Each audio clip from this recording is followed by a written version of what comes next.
ಗುಂಗಿನಲ್ಲಿ ಇರುವ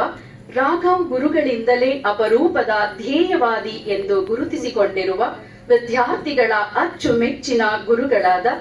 ಇಂದು ಲೋಕಾರ್ಪಣೆಗೊಳ್ಳುತ್ತಿರುವ ಅವರ 3ನೇ ಪುಸ್ತಕ ಹೊಸ ಪಲ್ಲವದ ಲೇಖಕರು ಆಗಿರುವ ಶ್ರೀಯುತ ವೆಂಕಟೇಶ್ ಕೆವಿ ಅವರಿಗೆ ಅಭಿನಂದನಾ ಪೂರ್ವಕ ಸ್ವಾಗತವನ್ನ ಬಯಸುತ್ತೇನೆ.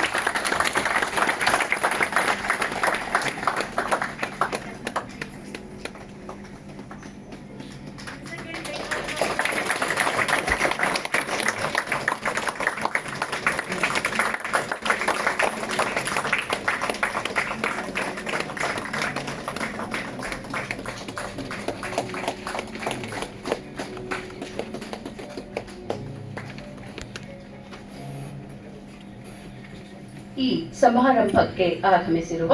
ಮಾಧ್ಯಮ ಮಿತ್ರರು, ಆರಕ್ಷಕ ಇಲಾಖೆಯವರು, ಸಾಹಿತ್ಯಾಸಕ್ತರು, ವಿಜ್ಞಾನ ಭವನದ ಸಿಬ್ಬಂದಿಗಳು, ಪ್ರಾಧ್ಯಾಪಕರು